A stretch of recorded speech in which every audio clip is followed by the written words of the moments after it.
So let's start with the second pillar of the unique context, and that's your quality of life statement. The reason why we're doing this is that it's very easy to get lost in all of the urgent daily tasks of managing a farm and lose sight of the core reasons of why you're working and what you hope to eventually achieve. So, by taking the time to answer some fundamental questions, you and your team can clarify not only what you would like to accomplish on the farm, but also the larger picture of what makes a high quality life for you. In the PDF that accompanies this video, you'll see the personal values creation worksheet. And this gives directions on how you can calculate some of the most important values that you identify yourself. And it's important to know that this is the only part of the process of creating a unique context that you will do by yourself. Everything else should be done with the other decision makers in your organization, but this activity is meant to help you start to think about and ask yourself some of the questions that oftentimes just don't get asked and we don't have a chance to reflect on. So on the next page, there is a table of 31 different values that you can rate as far as their importance, their priority to you. This is an example of how I scored it for myself. There are very few that I gave the full score of a 5 in. And on the next page, I was able to calculate each of these to identify which ones were most important to me. And this really helped me to understand where I wanted to put my focus as far as the quality of life that my farm enterprise is dedicated to helping us to achieve, my partner and I. Moving on to the portion of where you will write your quality of life statement, there are a number of guiding questions to help you think about this from multiple perspectives. Remember, this portion is meant to be done with the other decision makers in your organization. Questions like, what is your primary motivation in life? What gets you out of bed in the morning and gives you energy even when you're tired? Or describe the relationships that you'll have in your life and the basis of their interactions. How does your life look in the future and how are you spending your time? All of these questions are meant for you to think about what it is that really makes for a high quality life and something worth striving for as an organization that would really make your experience worthwhile. You might see that I answered all of these in Spanish. I did this, of course, with my partner, and we speak Spanish at home. And this also illustrates that if English is not your native language or your preferred language of communication, do it in the language that is most comfortable for all of you. It's very easy to translate your results later if you want to communicate them in the group or to other English speakers, but even that's not essential.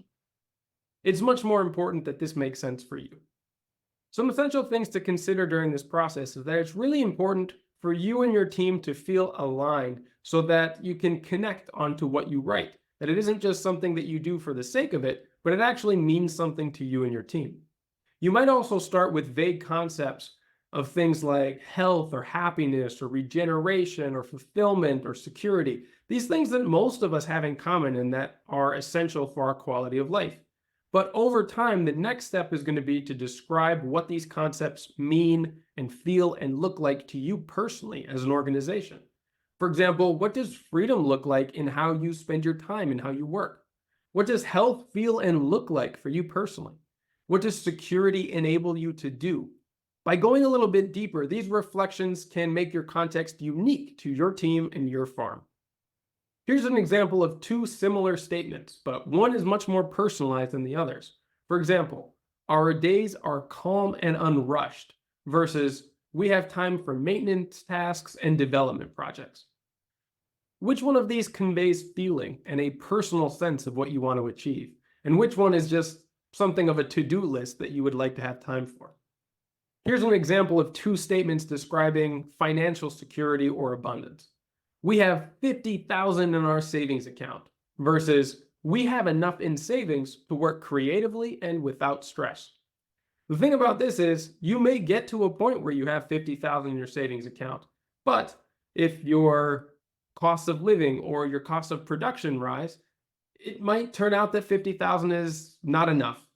But rather than putting an exact amount, by saying that you have enough in savings to get a result, in this case, working creatively without stress, then it isn't tied to an exact amount. It can be flexible to what it is that helps you to achieve that result. When you're creating these statements, it's important not to commit yourself to doing or not doing certain things based on a prediction. For example, We practice no-till organic farming. Well, no-till is a form of not doing something, and organic certification usually is a list of things that you do not do compared to industrial. The other statement here, we focus on the health and the well-being of all life on our farm system. That may very well include no-till organic farming, but under particular conditions, that might also include, let's say, shallow tillage or strip tillage, or perhaps the use of some non-organic products in order to meet your goals. You can still focus on the health and well-being of all life in your farming system while using those tools or those products sparingly.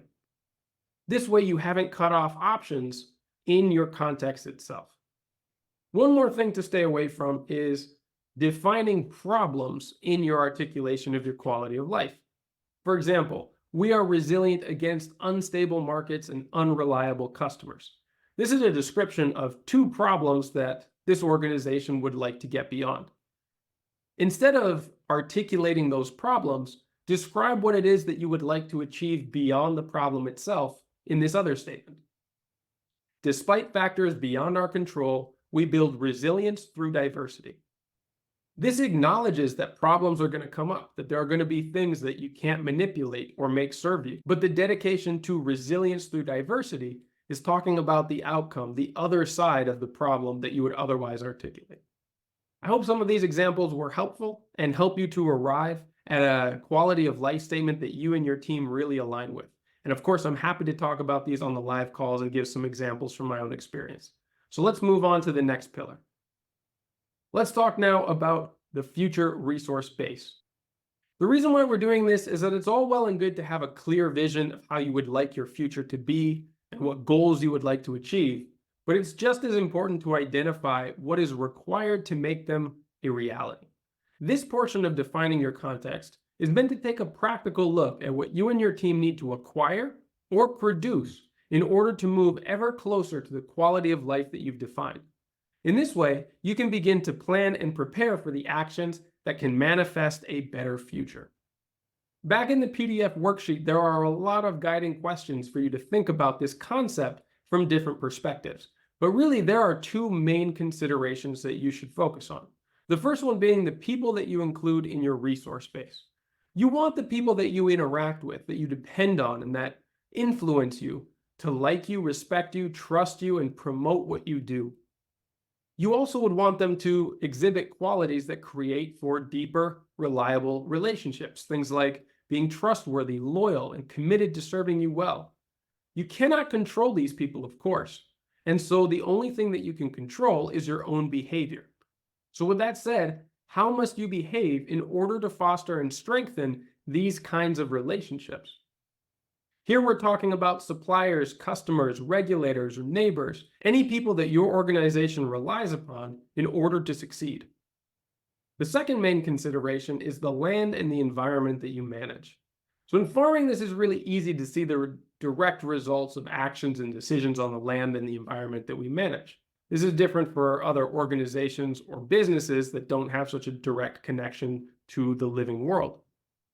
But we should also expand our view to include the effects of the products that we purchase, the waste that we produce, and the transactions that we engage in. One thing that can make it helpful is to describe how the land must be through 4 ecosystem processes.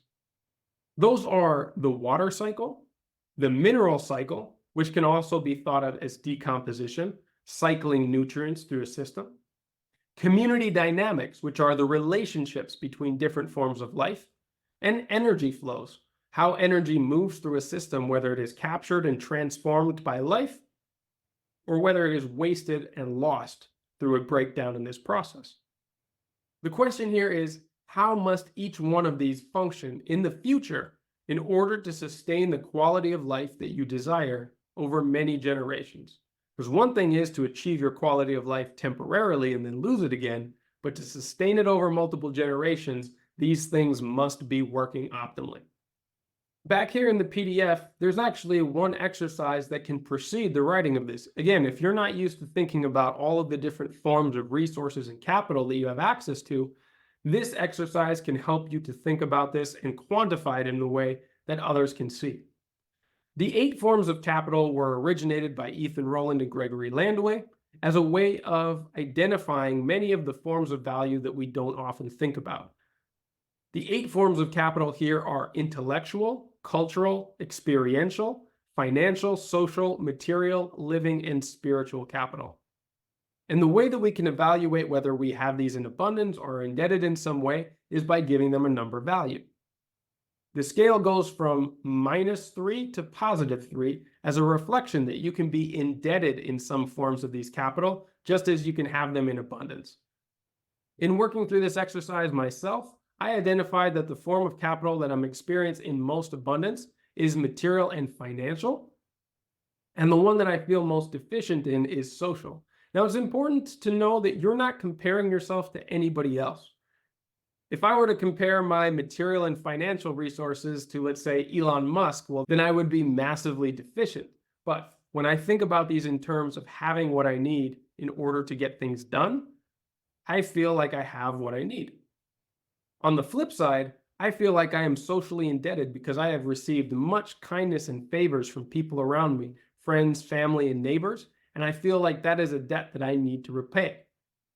You can determine or interpret this in your own way, but it helps to get a sense of how you can find balance in here, because balance is the objective, not having everything in abundance at the same time. In the next page, determining your future resource base, there are 4 categories that you can look at to help you to think about this more broadly. There's future infrastructure, future community, future landscape, and of course, your behavior. Future infrastructure covers things like buildings, installations, tools, and materials that you will need in order to achieve your desired quality of life. Future community refers to how your community must improve, adapt, or evolve. Think about these at levels that you are actually able to influence. The landscape can be thought of in those 4 ecosystem processes that I mentioned before. How must those be functioning in order for everything to work well on your farm? And of course, behavior is the only part of the relationships and the interactions with the other people that you depend upon that you're able to control. So how must you behave in order to foster those types of relationships that you hope to get from others? Now let's go to some examples again. It can be easy to think about these as very specific things, the way we did with the quality of life statement. Unlike the quality of life statement, we don't want to be too specific in this case. It's better to talk about what it is we want in our outcomes and our results than the specific things that we need to get there. In this example, there's 2 statements. We need a large tractor to effectively manage 100 hectares of crops versus we have the tools, assistance, and equipment that we need to effectively and economically manage our land. In the first statement, you've boxed yourself into 100 hectares, which means if you acquire more land or if you downscale, that's going to change and this will no longer be relevant. Likewise, a tractor is not the only effective way to manage that land. If fuel prices go through the roof and all you have access to are employees and collaborators, then this no longer serves your purpose. By leaving yourselves open to any number of solutions and just talking about what it is you would like to achieve, your statement will be a lot more effective. Now, the last pillar in creating your unique context is writing your statement of purpose. The reason why we do this is that I would imagine by now you probably have written a whole lot between you and your team members, and it can be tough to gather and organize all of the ideas and the opinions into one short and easily understood document. And it can be even harder to remember all of the key points when you're making decisions throughout your day. And for that reason, your statement of purpose can be really useful. A statement of purpose is intended to express only the most important motivation that your business or your organization exists for. So here are a couple of things to consider. First of all, you may be tempted to write paragraphs of material about how and in what way you intend to advance your purpose. But remember that this is not what this statement is for. This should really be no longer than 2, maybe 3 sentences maximum that express the core reason for why your organization exists. Why is it that you farm? You don't need to justify that statement or explain it in any other way. Just write down why your farm and your business exist. Here's an example from my own context. For our farm, we wrote, "We are a learning center dedicated to the advancement of interconnected relationships of stewardship in our unique context." That is what we exist to do. It's that simple. That being said, it took us about 3 iterations and revisions to arrive to something that simple and condensed. One of the things to consider here is not to use passive terms, but to use assertive language instead. Passive terms are things like "we want," or "we would like," or "we aspire to," or "we work towards." In contrast, assertive terms are things like "we produce," "we grow," "we are," "we create," "we build," "we promote." These are things that talk about actions that are happening in the present term. All of these are statements of what is happening, the actions that are in the present tense, and give a sensation that this is something that is already underway, that you are doing it in real time. This helps you to take ownership of your core purpose, and you will make decisions and act on those ideals. Now, this can be expressed in lots of different ways in different languages, depending on the grammar and the wording, but find a way of expressing your purpose in the most assertive way that you can. Now, I realize that if this is your first time going through these exercises, chances are this was a bit confusing and difficult at times, especially if you're working with a larger group. Getting everybody's ideas on the same page is quite a lot of work. You might have a lot of ideas and concepts that were written down, but are hard to see how they fit together and make sense. Always remember, though, that this is meant to be a living document, which means that for it to be effective, you and the other decision makers on your team should review and revise it at least once a year.